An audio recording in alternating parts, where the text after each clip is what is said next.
Pernahkah kamu membayangkan bangun pagi, membuka HPMU, dan disambut oleh notifikasi?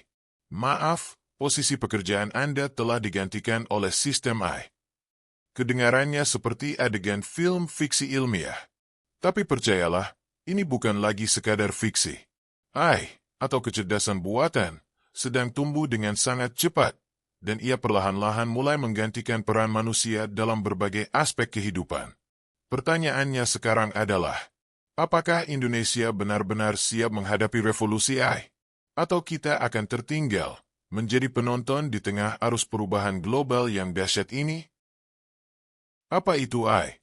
AI atau Artificial Intelligence adalah teknologi yang memungkinkan mesin atau sistem komputer untuk meniru kemampuan berpikir, belajar, dan mengambil keputusan layaknya manusia. Contohnya, sistem rekomendasi YouTube dan TikTok yang tahu persis apa yang kamu suka, aplikasi yang bisa mendeteksi penyakit hanya dari gambar, atau chatbot seperti saya, yang bisa diajak ngobrol dan bahkan membantu pekerjaan manusia. AI hadir dalam berbagai bentuk. Naro AI yang hanya bisa melakukan tugas tertentu, seperti pengenalan wajah atau deteksi spam. General AI yang mampu melakukan berbagai tugas layaknya manusia, yang ini masih dikembangkan. Dan saat ini, kita sudah sangat bergantung pada AI, bahkan tanpa kita sadari. Bagaimana kondisi Indonesia saat ini? Indonesia bukanlah negara yang ketinggalan sepenuhnya dalam urusan AI. Beberapa tahun terakhir, pemerintah telah membuat strategi nasional kecerdasan artifisial yang difokuskan pada 5 sektor: kesehatan, reformasi birokrasi, pendidikan dan riset, ketahanan pangan, dan mobilitas. Lembaga-lembaga pendidikan mulai mengintegrasikan AI ke dalam kurikulum.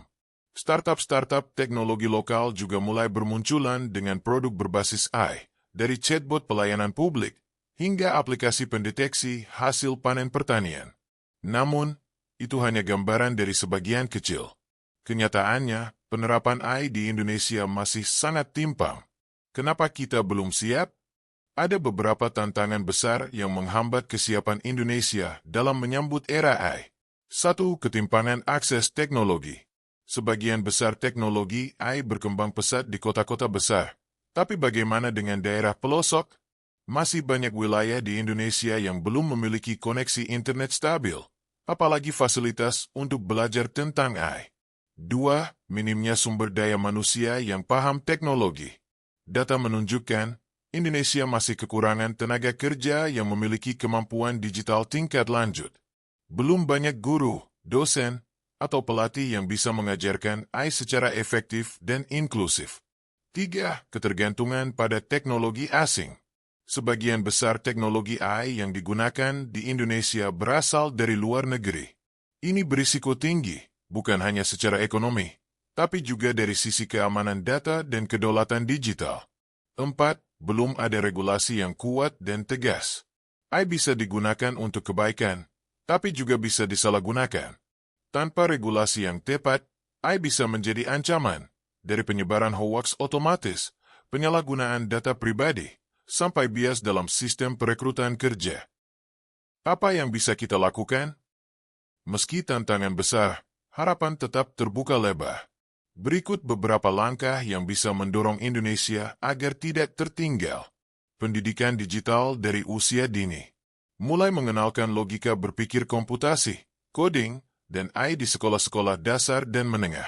Pelatihan AI untuk tenaga pengajar umum. Mengadakan pelatihan dan sertifikasi AI bagi guru, dosen, dan masyarakat umum agar pengetahuan tidak hanya milik elit teknologi. Dukungan bagi startup teknologi lokal. Memberi insentif, dana, dan pendampingan untuk perusahaan rintisan lokal agar bisa mengembangkan teknologi AI buatan anak bangsa.